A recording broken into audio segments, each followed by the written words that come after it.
God save the people. You, John Fitzgerald Kennedy, do solemnly swear. I, John Fitzgerald Kennedy, do solemnly swear. That you will faithfully execute the office of President of the United States. That I will faithfully execute the office of President of the United States. And will, to the best of your ability.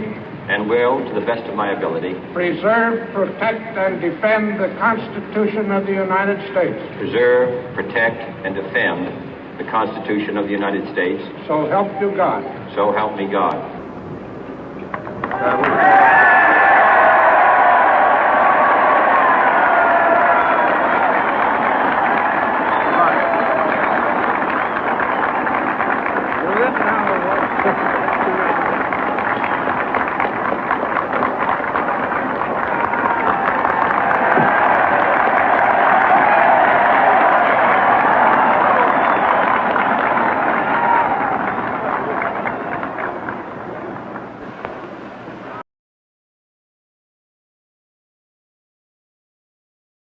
Vice President Johnson, Mr. Speaker, Mr. Chief Justice, President Eisenhower, Vice President Nixon, President Truman, Reverend clergy, fellow citizens. We observe today not a victory of party, but a celebration of freedom, symbolizing an end as well as a beginning, signifying renewal as well as change.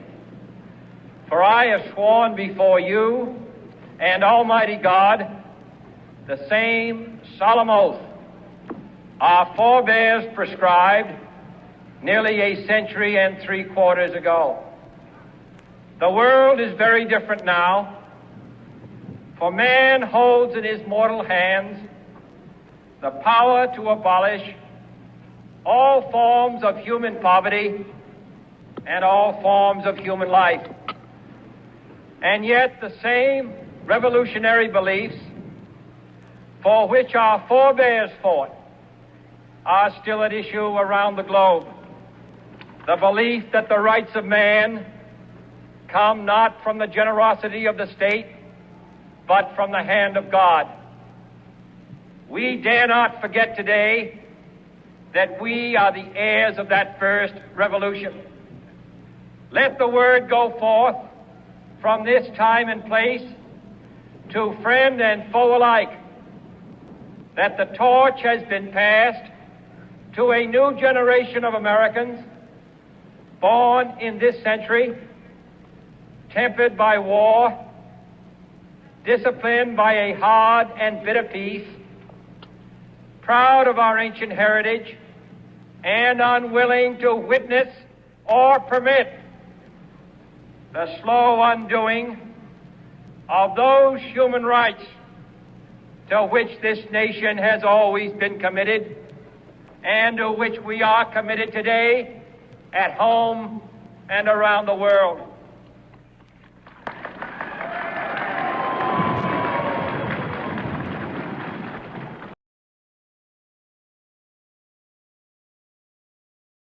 Let every nation know, whether it wishes us well or ill, that we shall pay any price, bear any burden, meet any hardship, support any friend, oppose any foe to assure the survival and the success of liberty.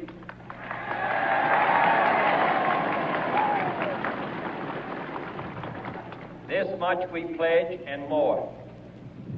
To those old allies whose cultural and spiritual origins we share, we pledge the loyalty of faithful friends.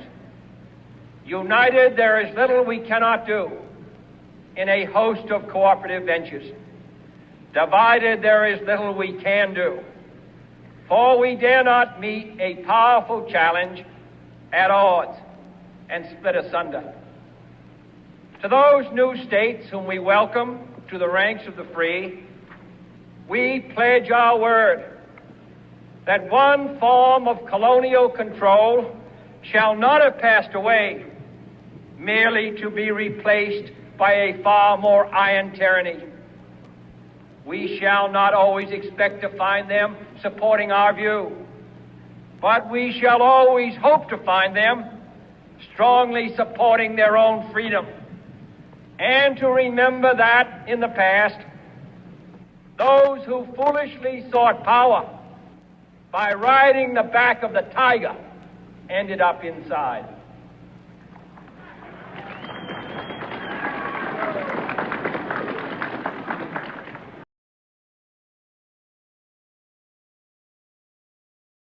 To those people in the huts and villages of half the globe struggling to break the bonds of mass misery, we pledge our best efforts to help them help themselves for whatever period is required, not because the communists may be doing it, not because we seek their votes, but because it is right. If a free society cannot help the many who are poor, it cannot save the few who are rich.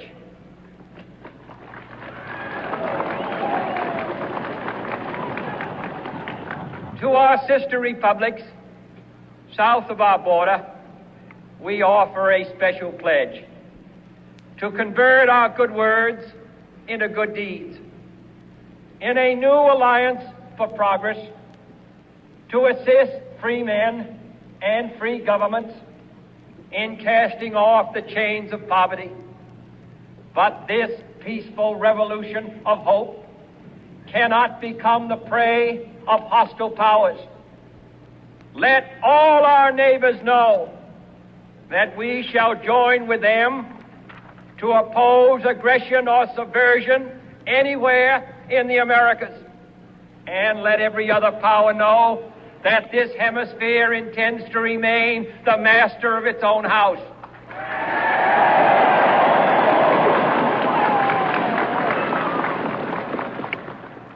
To that World Assembly of Sovereign States, the United Nations, our last best hope, in an age where the instruments of war have far outpaced the instruments of peace, we renew our pledge of support to prevent it from becoming merely a forum for invective, to strengthen its shield of the new and the weak, and to enlarge the area in which its writ may run. Finally, to those nations who would make themselves our adversary, we offer not a pledge, but a request that both sides begin anew the quest for peace.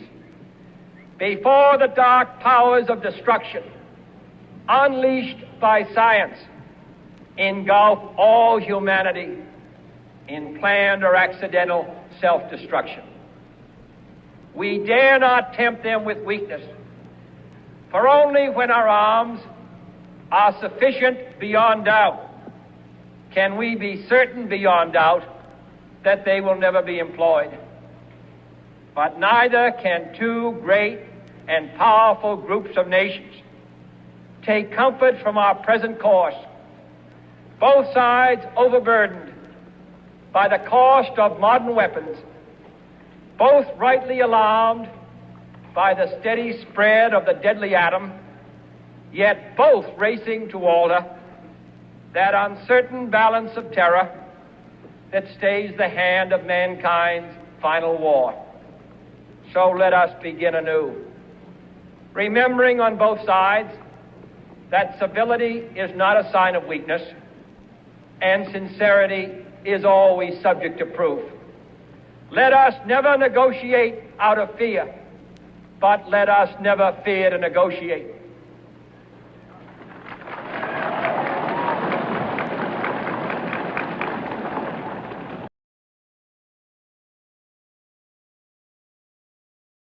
Let both sides explore what problems unite us, instead of belaboring those problems which divide us. Let both sides, for the first time, formulate serious and precise proposals for the inspection and control of arms, and bring the absolute power to destroy other nations under the absolute control of all nations.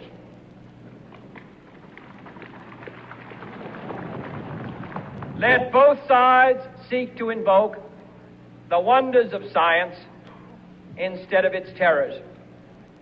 Together, let us explore the stars, conquer the deserts, eradicate disease, tap the ocean depth, and encourage the arts and commerce. Let both sides unite to heed in all corners of the earth the command of Isaiah to undo the heavy burdens and let the oppressed go free. And if a beachhead of cooperation may push back the jungle of suspicion, let both sides join in creating a new endeavor, not a new balance of power, but a new world of law, where the strong are just and the weak secure and the peace preserved. All this will not be finished in the first 100 days, nor will it be finished in the first 1,000 days, nor in the life of this administration, nor even perhaps in our lifetime on this planet. But let us begin.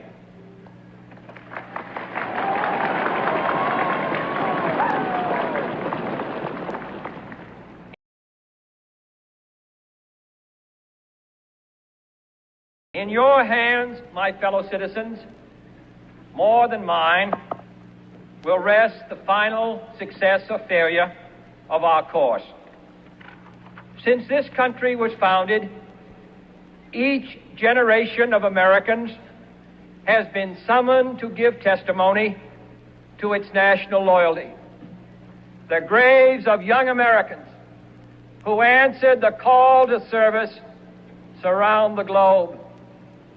Now the trumpet summons us again, not as a call to bear arms, though arms we need, not as a call to battle, though in battle we are, but a call to bear the burden of a long twilight struggle, year in and year out, rejoicing in hope, patient in tribulation, a struggle against the common enemies of man, tyranny, poverty, disease, and war itself. Can we forge against these enemies a grand and global alliance, north and south, east and west, that can assure a more fruitful life for all mankind? Will you join in that historic effort?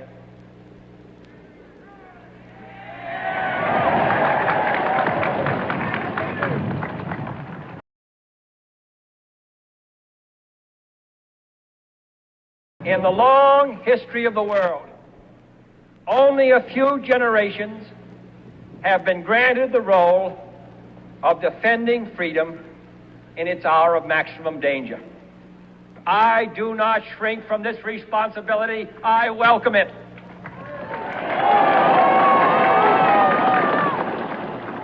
I do not believe that any of us would exchange places with any other people or any other generation. The energy, the faith, the devotion which we bring to this endeavor will light our country and all who serve it. And the glow from that fire can truly light the world. And so, my fellow Americans, ask not what your country can do for you. Ask what you can do for your country.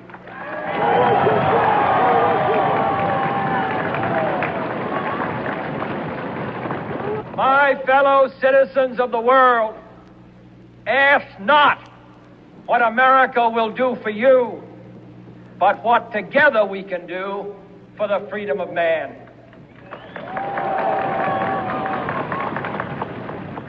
Finally, whether you are citizens of America or citizens of the world, ask of us here the same high standards of strength and sacrifice which we ask of you.